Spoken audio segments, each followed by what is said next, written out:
Amen. Amen. Est-ce qu'il y a la joie au milieu de nous? Amen. Est-ce que nous voulons écouter la pensée de notre maître? Amen. De notre rabbi? Amen. C'est lui qui parle Amen. comme personne.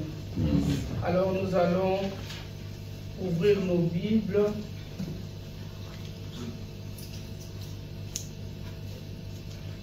dans les livres d'Exode.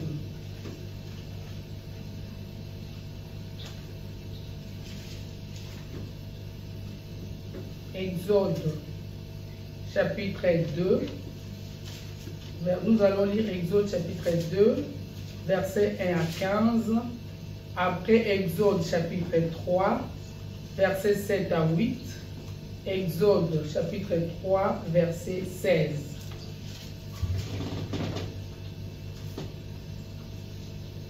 Je laisse la place à Christelle qui va nous lire Exode, chapitre 2, 1 à 15. Je lis au nom de Jésus-Christ. Naissance de Moïse. Un homme de la maison de Lévi avait pris pour femme une fille de Lévi. Cette femme devint enceinte et enfanta un fils. Elle vit qu'il était beau, et elle le cacha pendant 3 mois. Ne pouvant plus le cacher, elle prit une caisse de jonc qu'elle enduisit de bitume et de pois. Elle y mit l'enfant et le déposa parmi les roseaux, sur le bord du fleuve. La sœur de l'enfant se tint à quelque distance pour savoir ce qui lui arriverait. La fille de Pharaon descendit au fleuve pour se baigner, et ses compagnes se promenèrent le long du fleuve. Elle aperçut la caisse au milieu des roseaux, et elle envoya sa servante pour la prendre. Elle l'ouvrit et vit l'enfant. C'était un petit garçon qui pleurait.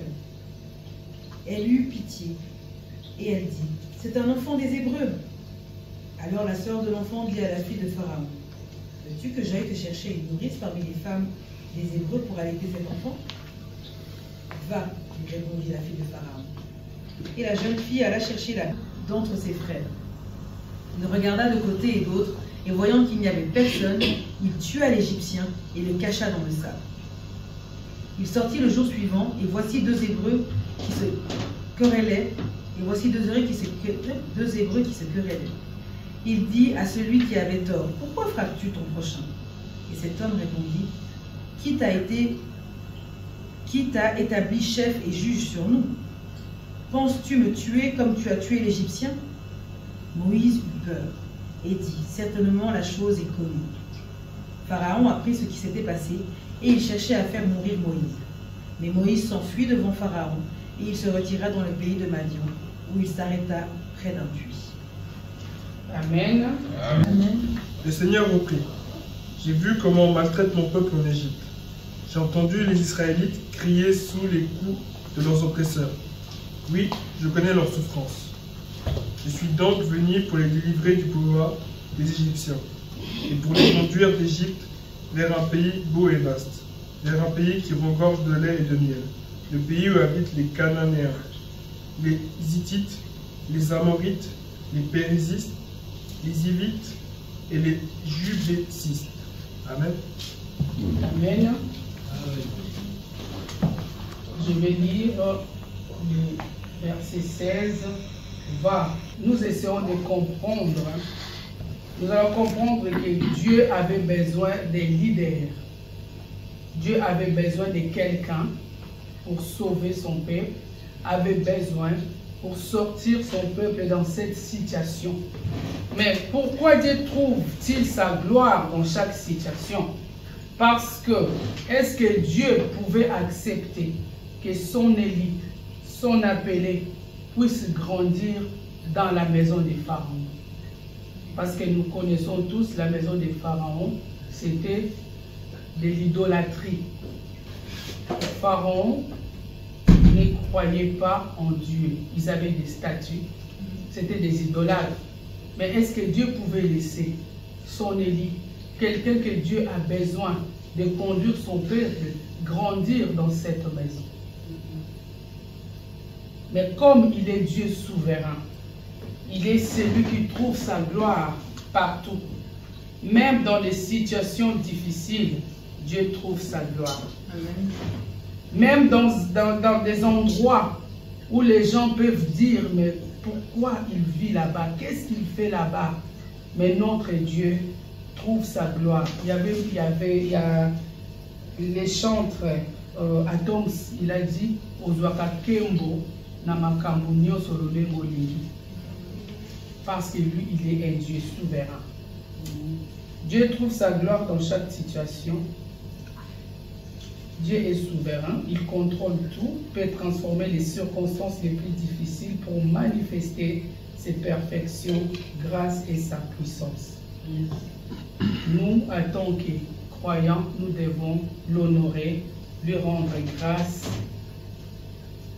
reconnaître que la gloire se révèle même à travers les épreuves, transformant les mal en bien pour ceux qui ont la foi. Notre Dieu transforme même les mal en bien pour ceux qui ont la foi. Alors, Moïse, Dieu avait besoin des leaders. Dieu a permis que Moïse grandisse dans la maison des pharaons parce qu'il voulait que Moïse soit enseigné, entraîné. Que Moïse apprenne la vie. Donc, il était divisé par deux peuples. Le peuple hébreu et le peuple égyptien. Nous connaissons le peuple hébreu. Le peuple hébreu, c'était des bergers. Et ils avaient l'habitude de conduire les moutons, les agneaux. Beaucoup il y a pas. Mais Dieu avait besoin de quelqu'un pour diriger un peuple, un groupe, un gouvernement, quelqu'un qui pouvait se mettre debout, diriger, pas celui qui les moutons. Les Hébreux, c'était ça, leur vie. Mais dans la maison des pharaons, il y avait la royauté qui bokonzi, la direction, les ordres, les commandements. Il fallait que Moïse apprenne tout cela. Il ne pouvait pas apprendre ça dans la maison de son père, non, ni dans la maison de sa mère. Mais Dieu a permis quand même que Dieu puisse l'allaiter. L'allaitement, c'est l'amour. Moïse ne pouvait pas perdre ses origines parce que sa maman l'a allaité. L'allaitement, c'est très important. Pour créer cette intimité de Moïse avec sa maman, Dieu a permis, parce qu'il est Dieu souverain, il a permis. Parce que la sœur de Pharaon pouvait aussi dire à son frère, parce qu'il savait que son frère voulait tuer les enfants des Hébreux. Mais sa sœur a dit, n'a pas dit à son frère qui était Moïse. Il a présenté Moïse comme son enfant. Je me rappelle, je sais que nous, par exemple, dans notre tribu, dans les temps,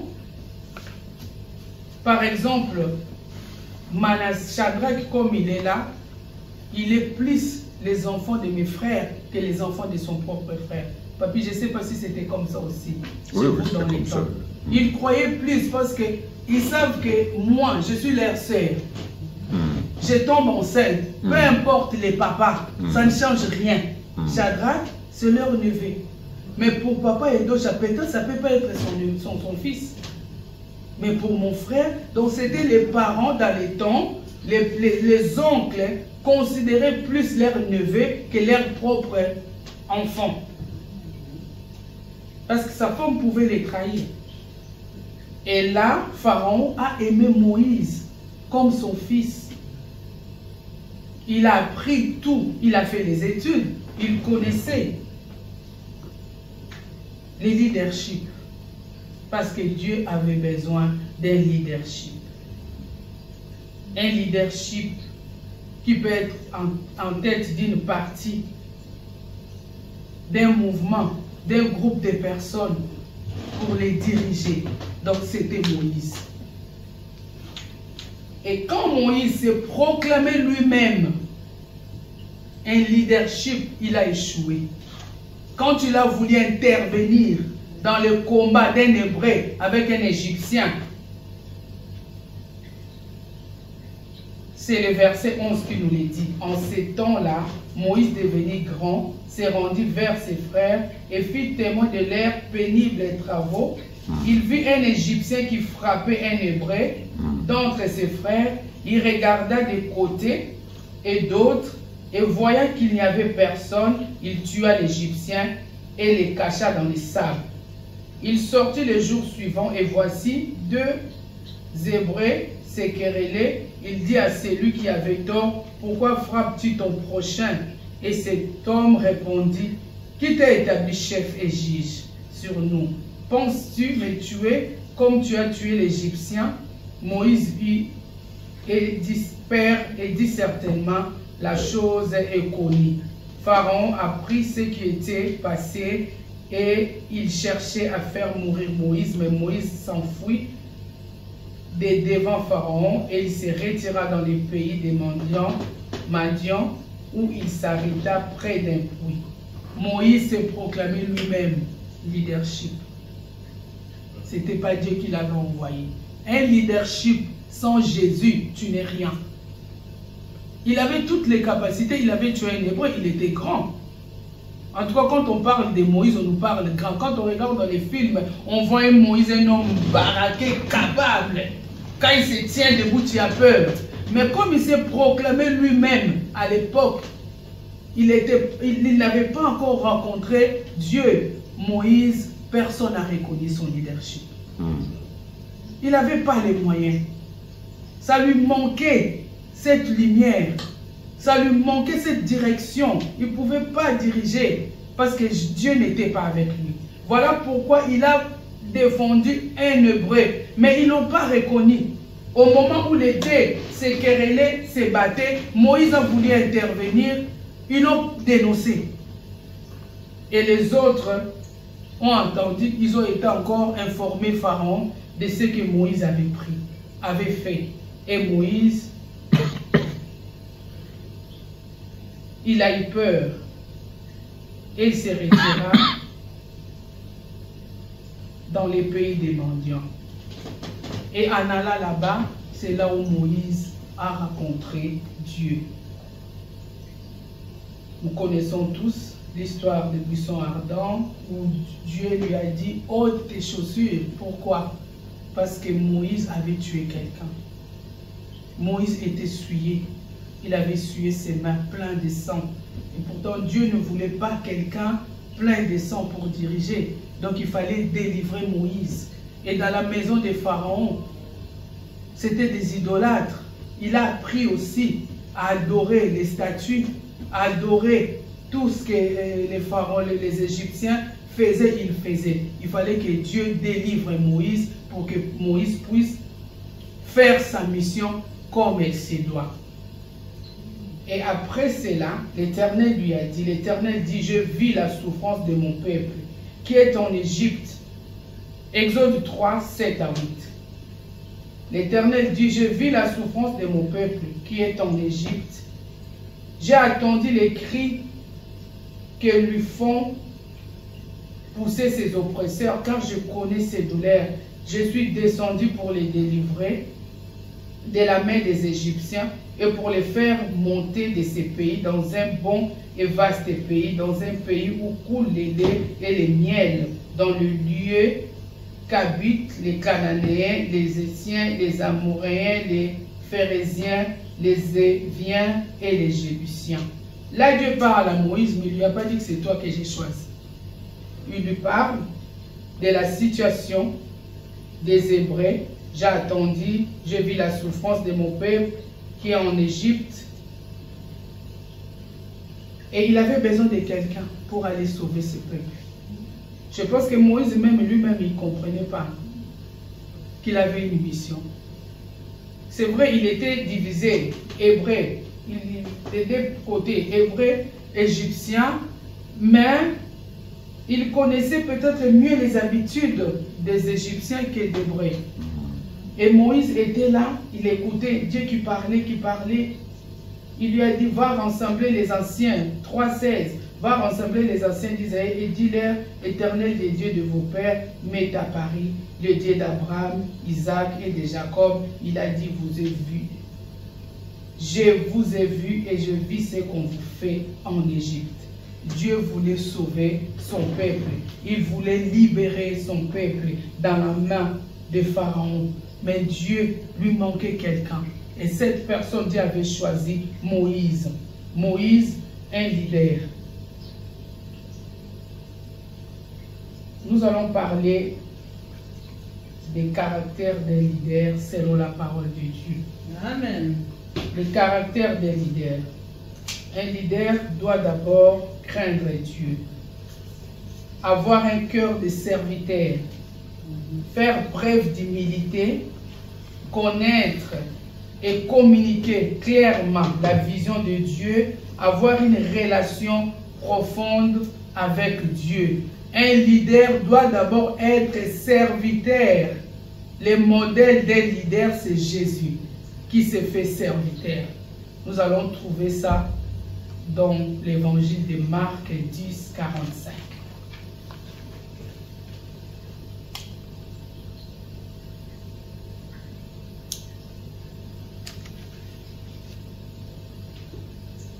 Marc 10, 45. Marc chapitre 10, verset 45.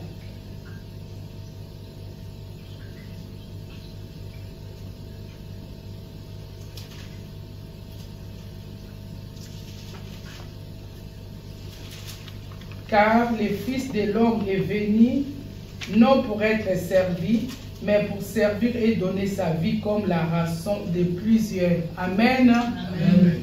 Jésus nous a donné l'exemple. Il s'est donné sur la croix. Il a payé les prix. Un leader, c'est comme ça. C'est toi qui conduis les gens, tu es devant, non? Mais comment quand il y a la guerre, tu te mets en arrière? Comme ils font nos leaders, souvent en Afrique. Ils restent à la maison, ils commencent à donner des ordres. Un leader, c'est quelqu'un qui se tient debout, devant le combat.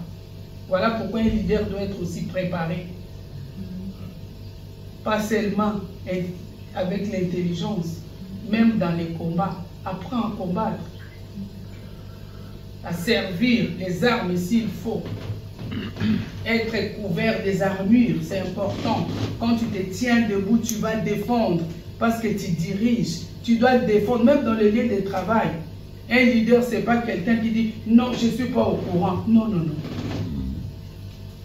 Il y a certains travails, quand toi qui es le chef, comme nous on a l'habitude de dire un nikis, les chefs des infirmiers, ça arrive que les autres infirmiers les aident, ils ont commis une erreur, d'abord c'est toi. On va condamner. Parce que tu es un modèle. Tu dois être un exemple. Donc, tu ne fais pas ton travail comme il faut. Voilà pourquoi il y a eu toutes ces erreurs. Un leader, c'est quelqu'un qui est là pour commander.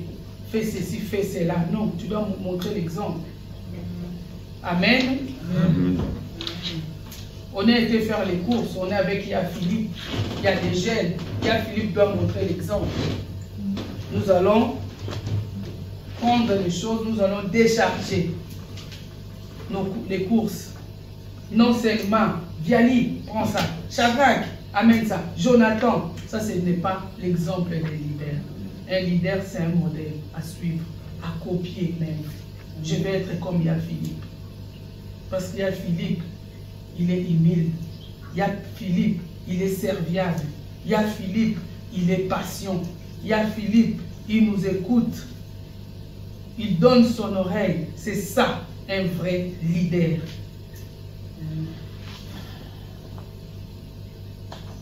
Les leaders chrétiens ne cherchent pas. Là, on parle de l'humilité d'un leader. Les leaders chrétiens ne recherchent pas à avoir une position ou statut social, mais travaillent avec l'humilité. Ce qui est différent avec les leaderships du monde. Un bon leader déteste faire du mal. Un bon leader, il n'est pas non plus là pour influencer les gens. Il n'est pas là pour faire peur aux gens. C'est moi, le chef, c'est moi qui commande. Non. Un vrai leader, c'est quelqu'un qui cherche la paix. Un leader est rempli d'amour. Et nous, en tant que parents, nous devons aussi avoir un œil, parce que n'oublie pas, parmi nos enfants, nous avons des leaders. Hmm. Parmi les enfants que nous avons, Oui. nous devons avoir un œil. Regarde ton enfant, comment il est. Parmi ses frères et sœurs, comment il est cet enfant. Elle a besoin de canaliser. Amen. Il faut canaliser nos enfants. Moi, j'ai vécu ça avec l'une de mes filles. Elle a commencé à l'école. J'avais tous les jours, quand je rentrais à la maison, j'avais un message. J'avais un message tous les jours de l'adjoint, du directeur. J'avais tout le temps les messages. Si ce n'est pas sur mon téléphone, c'était sur les téléphones fixes, j'en pouvais plus. On m'appelait tous les jours. J'avais tout le temps des réunions, tout le temps des réunions, tout le temps des réunions. Ils l'ont même amené dans une école juste pour lui dire maintenant il faut arrêter. Je ne comprenais pas. Une fois j'ai parlé avec mon frère qui est pasteur au Congo. Elle m'a dit explique-moi. Elle est comment? À la maison, elle est comment?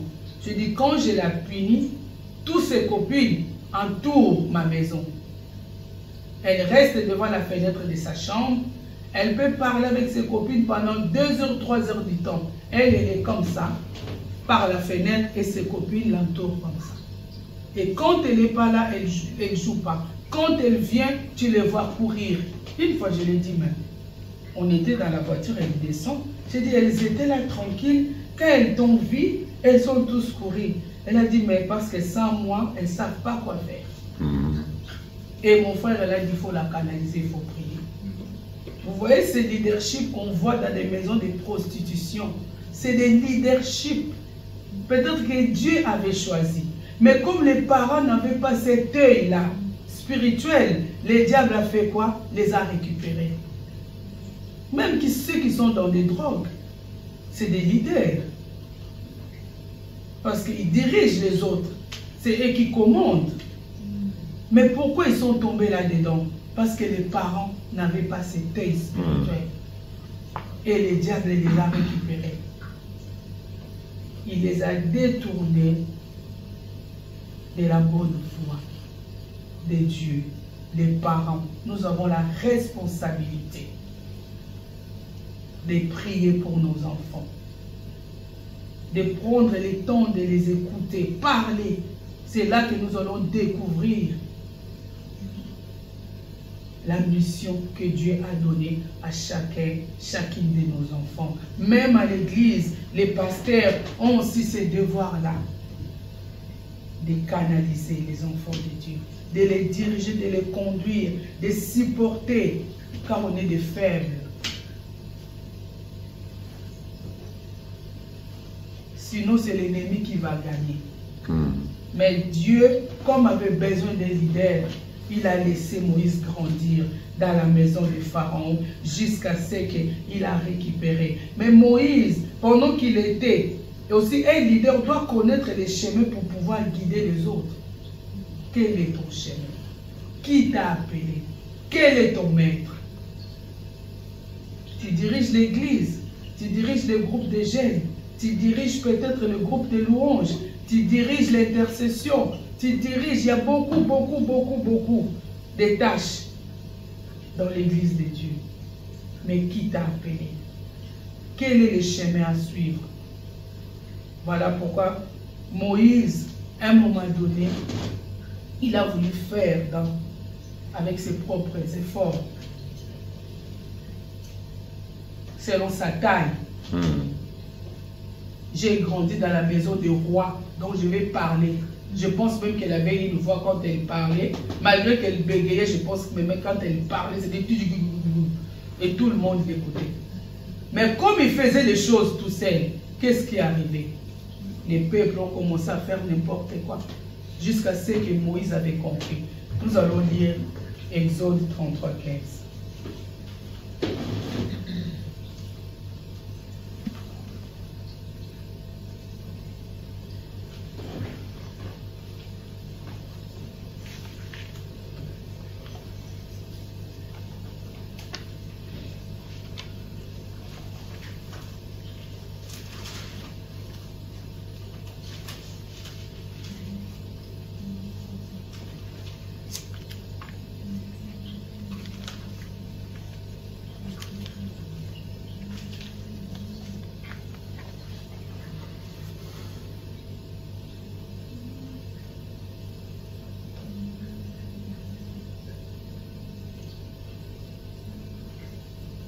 Nous avons trouvé Oui.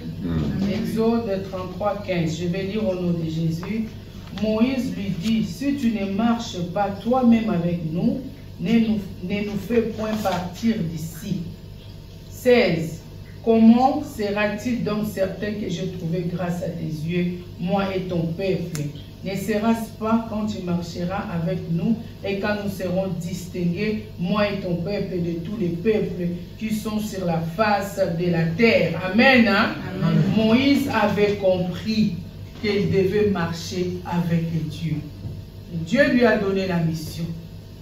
Quand à la maison, les enfants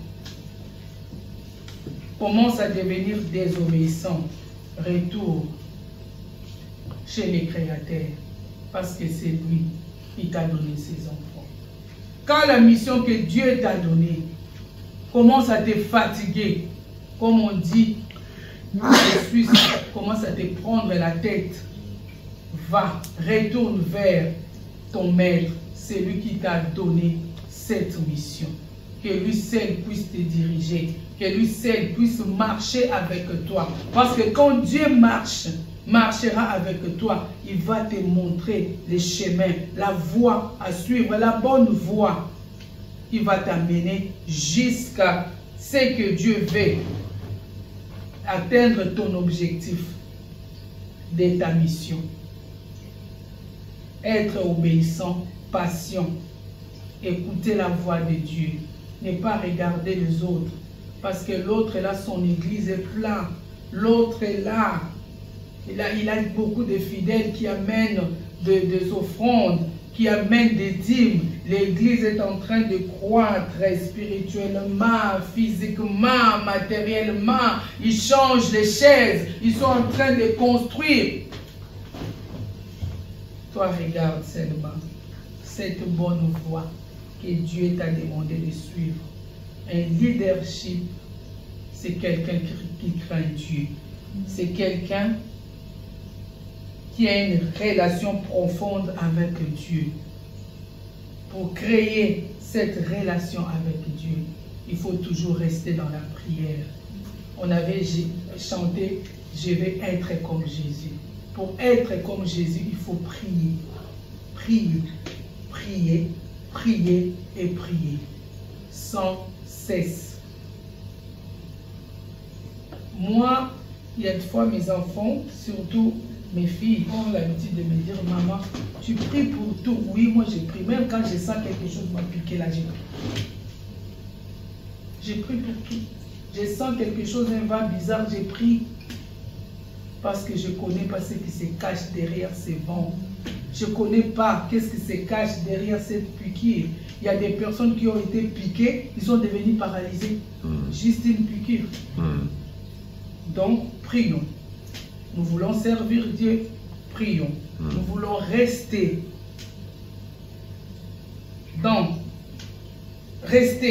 chrétiens, nous devons prier. Nous voulons servir Dieu, nous voulons prier.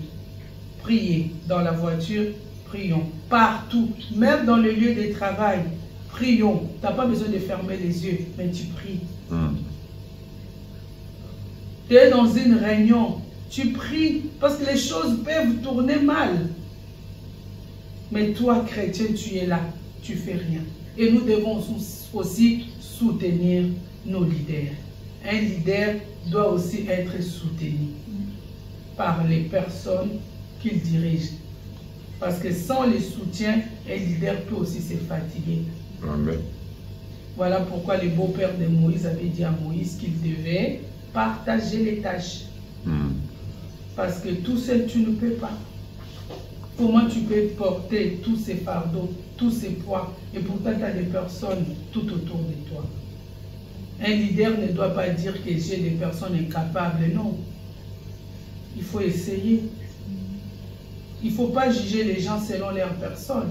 Surtout nous les croyants, on juge les gens, je regarde les chrétiens, je dis, celle-là, il ne prie pas. À la maison, elle ne fait que dormir. Qui suis-je? Ah, elle ne lit pas la Bible. C'est ça, hein? Souvent on a l'habitude, parce que je suis là, je prêche. Maintenant, je crois que les autres ne savent pas lire la Bible et les autres ne prient pas. Parce que je me tiens debout. Qui me donne ces droits? Je suis là. je prêche parce que vous êtes là. On dit, souvent on a l'habitude de dire, même si à personne, je vais prêcher les chaises. Entre nous. Entre nous. Qui aimerait prêcher les chaises? Donc quand je suis venue, s'il n'y avait personne, je prends la porte, je rentre à la maison. Mais là, je suis dans la joie, je parle, on partage la parole de Dieu parce que vous êtes là. Un leader a besoin d'avoir des gens à ses côtés. Comme Jésus a besoin de nous. Quand on prie, il est content. Quand on chante, il est content. Quand on l'adore, il est content. Quand on cherche sa face jour et nuit, il est content. Quand on lui demande des choses. Et quand on fait sa mission comme il faut, pour que les autres qui ne connaissent pas notre Seigneur puissent connaître Jésus à travers nous. Amen. Amen. Que notre Dieu soit loué. Acclamons Dieu.